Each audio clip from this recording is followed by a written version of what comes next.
This is stop two. All right, so let's get into Amos and Peter. All right, so like I said, they were the victims of the very first murder in Scottsdale's history, 1901. They are murdered by a man named Popcorn John. He is named Popcorn John because he was the city's local mail carrier who sold popcorn out of a wagon on the weekends. All right. The name Popcorn John. So Popcorn John, he is rolling into Winfield's house to deliver the mail one day. He comes in and he sees the perfect spot to park his wagon. There's a nice tree. It's shading, providing a nice big shaded area. And Popcorn John thinks, all right, I'm going to deliver the mail to the house, park my wagon here, take my lunch break, and enjoy the nice shade from the midday sun. The problem is that Amos and Peter are coming in and they have the exact same idea. They have just fed a bunch of the animals with the hay wagon, and they are going to come in and park their wagon here, take a break from the midday sun, have their lunch break as well. So, like a modern day road rage incident, you have two wagons trying to pull into the same spot at the same time. And just like a modern day road rage incident, you have tempers flaring, words are exchanged.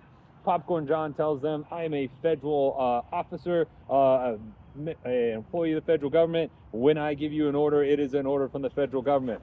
To which Amos and Peter said, that's not how that works, guy. And this is private property. We don't have to listen to you. You don't have any authority here. So words are exchanged, tempers flare. Pretty soon, Popcorn John pulls out a gun and shoots Amos and Peter dead. Now, almost immediately, he realizes, ooh, I messed up. And he takes off and fleeing towards the city. He doesn't really have a plan. He's kind of, making it up as he goes.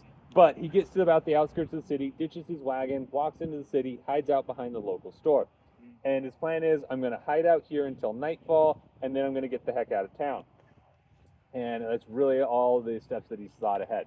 So he is hiding out behind the general store, and some point throughout the day, the stock boy at the general store comes out back for whatever reason, and he sees Popcorn John. He stops, I didn't see anything, and slowly walks back into the store.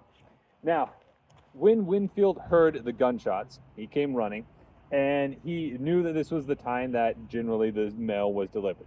So when he saw Amos and Peter dead, he knew that Popcorn John either had to have seen what happened or was involved in what happened in some way. Either way, he needed to find Popcorn John. So once this all happened, he went around, gathered up an angry mob, and the angry mob has been searching for Popcorn John. Now, the stock boy sees him, right? I didn't see nothing, goes back into the store, tells the clerk at the store, hey, that guy that the angry mob is looking for, he's right out back. So the clerk at the store says, all right, you stay here, mind the store, I'm going to go get the angry mob. He leaves, gets the angry mob. In a couple of moments, Popcorn John is surrounded, and this being 1901, out in the Old West, frontier town, right? They do exactly what you think they're going to do. They grab him and they hand him over to the sheriff to stand trial. Not at all where I thought that story was going the first time I heard it. Me neither. Right? You thought some frontier justice, lynching tree or something like that. But no, they hand him over to the local sheriff. They put him on trial, and Popcorn John is found guilty and spends the rest of his life down in Yuma Territorial Prison. So that ends Popcorn John's story. But the ghost story that I have for you is all about Amos and Peter. Right. Their ghosts have been spotted in this general area. So the first story I have from you comes from a security guard. So this whole area is the Civic Center. So you've got a bunch of businesses on this side. But once we go over here, you've got library, city hall, the courthouses, all the municipal buildings are over there. So this security guard was working for the city. She gets here crack of dawn every morning. She's always the first person here, and she makes her rounds around the buildings, making sure that everything is fine. She gets here, she starts her rounds walking around when she notices off in the distance these two men standing by a tree. So she stops and kind of watches them. She can't really make out any facial features. She can't really tell anything about them, but it doesn't really look like they're up to no good or anything. It looks like they're just standing there. She kind of watches them for a minute, and at one point it actually looks like they are watering a tree. So she thinks, oh, well, maybe they're like from the grounds crew or something. I don't know. She thinks it's weird, but she watches them for a minute. They're not doing anything suspicious, so she turns to walk away and continue around. But when she turns, she says to herself, but I'm always the first person here. So she turns back. She said she's only looked away for half a second, they're gone. Yeah. So she's a little freaked out. Is that a cat? Where at? Oh, yeah, it is. Yep. Okay. And she waits until some of the City Hall employees come around. She goes up to one of them who she's friendly with and says, "You'll never guess what happened." Tells her the story. She goes, "Where did you see it?" She's like, "Oh, it's out by this tree," kind of describes the area and everything else. She goes, "Oh, yeah, that makes sense. That was probably Amos and Peter." She goes, "Who?" Tells them the whole story of it. She said, all this area here used to be Winfield Scott's farm. This was all part of his 640 acres of farmland. And some of the trees that are around here are original from when Winfield Scott was farming this.